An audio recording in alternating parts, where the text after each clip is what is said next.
भाई तुम लोगों ने बहुत सारे विलन्स देखे होंगे, कोई जोकर जैसा पागल, कोई भल्लाल देव की तरह पावर का भूखा, कोई थैनोस की तरह अपने आप को हीरो समझने वाला और कोई गब्बर की तरह सिर्फ खौफ फैलाने वाला। लेकिन आज मैं जिस विलन की बात कर रहा हूँ वो इन सब से अलग है। मैं बात कर रहा हूँ रिसेंट में आई राख वेब सीरीज के दो विलन बाबू और रज्जो की, जिन्होंने दो मासूम भाई बहन की इतनी बेरहमी से मर्डर किया कि उसके बारे में सोचकर ही रूह कांप जाती है। और भाई सबसे शॉकिंग बात ये नहीं कि वो दोनों खूनी थे, शौक करने वाली बात ये है कि दोनों एक दूसरे के बहुत अच्छे दोस्त थे, साथ खाते थे, साथ रहते थे, साथ क्राइम करते थे। लेकिन दोनों की सोच में जमीन आसमान का फर्क था, क्योंकि एक तरफ था बाबू जो शायद इंसान कम और दरिंदा ज्यादा था, जिसे किसी के दर्द से कोई फर्क नहीं पड़ता था, और दूसरी तरफ था रज्जो जिसे हर गलत काम करने के बाद डर लगता था, जिसे गिल्ट होता था, जो कई बार बाबू को रोकने की कोशिश भी करता था। तो फिर सवाल ये उठता है कि आखिर ये दोनों हैवान कैसे बने और कैसे इन दोनों ने उन दोनों मासूम भाइयों को बेरहमी से मारा। क्योंकि भाई अगर ऊपर ऊपर से देखो तो बाबू और रज्जो बस दो छोटे मोटे चोर थे, मारपीट, चोरी, लूटपाट, बस ऐसे ही अपनी जिंदगी गुजार रहे थे। लेकिन फिर एक दिन इन्होंने सोचा कि अब छोटा मोटा काम करके क्या फायदा, अब बड़ा हाथ मारते हैं। और यहीं से शुरू हुआ वो सफर जिसने दो छोटे मोटे क्रिमिनल्स को इतिहास के सबसे डरावने हैवानों में बदल दिया। सबसे पहले इन्होंने एक छोटे बच्चे का किडनैप किया। प्लान सिंपल था, बच्चे के बदले पैसा लेंगे और आराम से निकल जाएंगे। लेकिन जब उनका प्लान फेल हो गया तो बाबू ने बिना एक सेकंड सोचे उस बच्चे को मार दिया। और यहीं पे दोनों का असली रियलिटी सामने आती है, क्योंकि बाबू को एक मासूम बच्चे की चीखों से कोई फर्क नहीं पड़ रहा था। उसके लिए वो बच्चा बस एक प्रॉब्लम बन गया था जिसे खत्म करना जरूरी था। लेकिन रज्जो डरा हुआ था, वो बच्चे को रोते हुए देख के खुद इमोशनल हो रहा था, मारने की तो दूर की बात है। बाबू को समझाता है कि भाई छोड़ दे, बच्चा है, जाने दे, मत मार यार। लेकिन बाबू रुकता नहीं है। फिर रज्जो उसे रोकने की पूरी कोशिश करता है, उसको मारता तक है। उसको जेल का डर था, उसको फांसी का डर था। वो बाबू को रोकता है, समझाता है, लेकिन बाबू नहीं रुकता।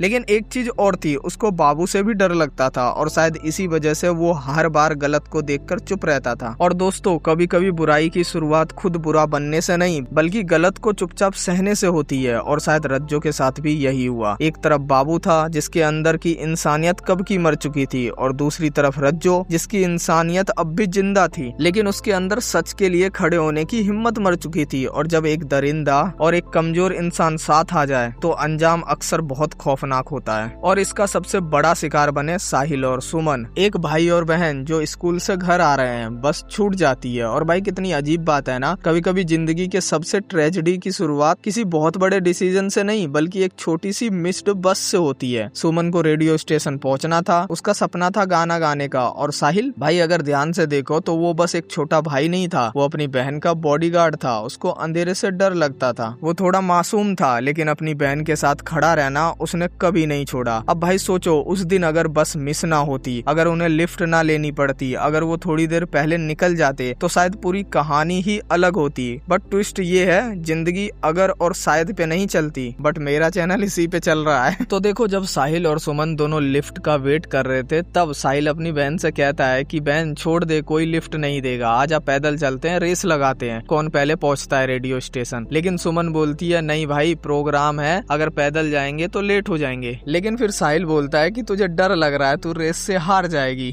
इसलिए नहीं जाना चाहती। लेकिन सुमन बोलती है नहीं भाई, प्रोग्राम है, लेट हो जाऊंगी, एक बार और ट्राई कर लेते हैं, अगर लिफ्ट नहीं मिला तो चलेंगे। एंड फिर एंट्री होती है बाबू और रज्जो की गाड़ी जो उन्हें लिफ्ट दे देती है। बट अगर क्या होता यहाँ पे सुमन साहिल की बात मान लेती और रेस लगाते हुए रेडियो स्टेशन पे पहुंच जाती, तब क्या होता? तो देखो, इस पे मेरा व्हाट इफ थ्योरी काम नहीं करेगा, क्योंकि इस पे ऑलरेडी वेब सीरीज ने बता रखा है। तो देखो, इस वेब सीरीज के लास्ट एपिसोड में हमें ये भी दिखाया जाता है कि अगर वो लिफ्ट नहीं लेती, साहिल का बात मान लेती और रेस लगा के रेडियो स्टेशन पे पहुंचती तो क्या होता। तो लास्ट एपिसोड में हमें क्लियरली दिखाया गया है ये चीज। तो देखो, इस सीरीज में व्हाट इफ थ्योरी का मेरा तो पत्ता कट गया भाई, क्योंकि वेब सीरीज ने ऑलरेडी दिखा रखा है। बाकी ये वेब सीरीज बहुत अच्छी है, तो भाई मिस मत करना, जाके देख लो, क्योंकि ऐसी वेब सीरीज बहुत कम बनती है। तो भाई देखो, एंड वीडियो अच्छी लगी तो वीडियो को लाइक भी कर दिया करो यार। एंड चैनल पे नए हो तो चैनल को सब्सक्राइब कर दो। एंड कमेंट सेक्शन में हाइप का बटन होगा, तो हाइप का बटन भी क्लिक कर देना यार। बाकी मिलते हैं नेक्स्ट वीडियो के साथ, तब तक के लिए bye bye, tata, take care, जय हिंद, जय भारत।